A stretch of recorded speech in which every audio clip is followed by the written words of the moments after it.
Your agenda item today is to work on proficiency standards for the upcoming I can statements on the curriculum map.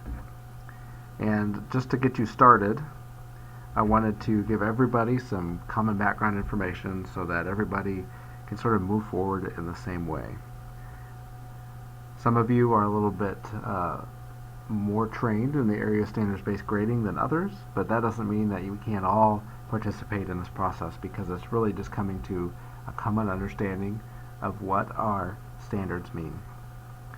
And so I wanted to start with this proficiency scale template, which is the inspiration for the tool that I've created on the curriculum map.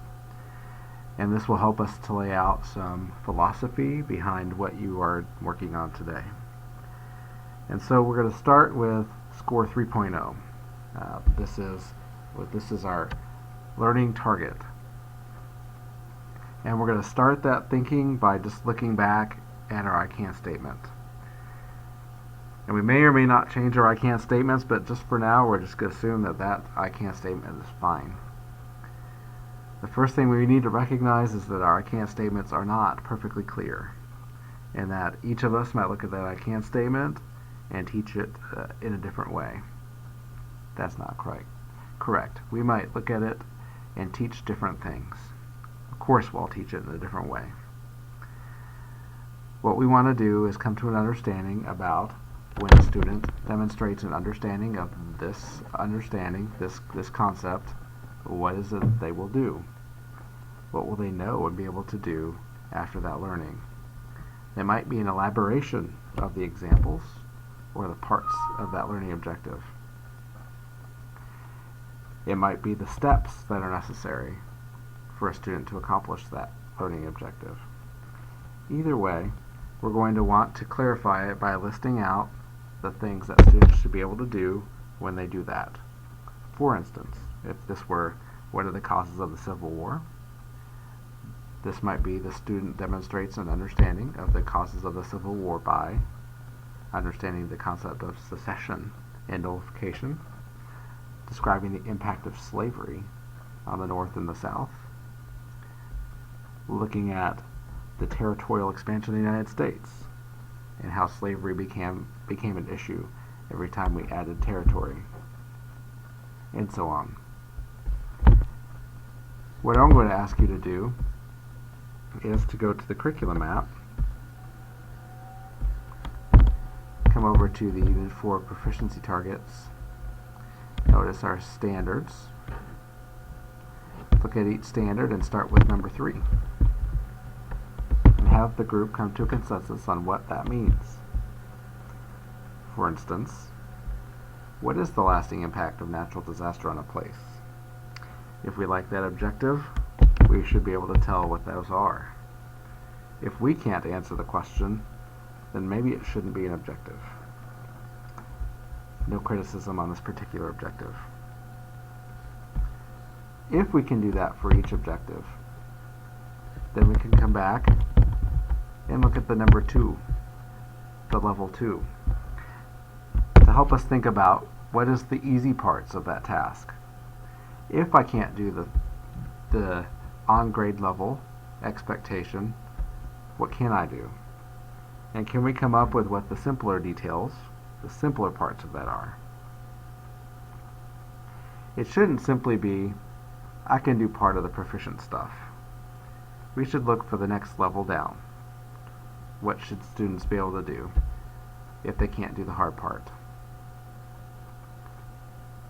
There is a score of 1.0, but we're never going to do anything with that, because that really just is students that can only do the easy parts or the hard parts. If somebody is sitting there prompting them, giving them ideas, giving them suggestions, if they can't do anything independently. And if we get really ambitious, eventually we're going to have to get an understanding of what a 4 is. A student that is advanced. A student that goes up beyond what we just taught and can do some things that we didn't ask them to do. In social studies class, this is usually taking an event and taking it to a new context, linking it to a current event or another event that we've talked about in class. But it can also be a student that takes other students from a 1 or a 2, students that are struggling, and ultimately because of that student's help, the student is now proficient. And we want to see what we can do with that. And so ultimately what we'll have is we'll have what 6th grade has worked on, which we'll have proficiency statements at a 432 level for every objective. Noticing that at this level here, this 3 level, we're going to be very specific about what kind of answers that we want. The more specific we are, the better we can teach, and the better we can allow students to know what it is they actually have to know. Because sometimes we know our objectives are sort of vague. They don't know what we mean. And so this gives them a clear target about what they should accomplish. This can also help you in class. We're going to do this target today. This is our learning.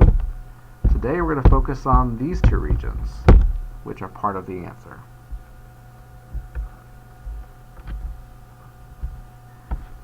If you'll notice, when we go back to the 7th grade curriculum map, Unit 4 and Unit 5 have placeholders for you to start this work. We'll just work on Unit 4 today. That's a pretty big goal. If we really get to Unit 5, then that's great. Last thing I just want to share is that if we find that we can't answer an objective, or the objective is really already part of another objective, let's agree as a group to get rid of the objective and list it as an understanding that should be part of the other objective. Again, not pointing fingers at these objectives, just using that as an example. Our objectives should be larger so that we can work on them for a while, get a good understanding of them, and then track them. And if we have too many objectives, it again is too hard to track. If you have questions, you might consult the 6th grade group. They've been working on this for a while. But I think hopefully that this is good enough to get you started looking at our upcoming objectives and just talking together. What does this mean? What are those? What should they be able to do? Making sure we pay attention to the depth of knowledge required by the standard and not changing it. Thank you very much.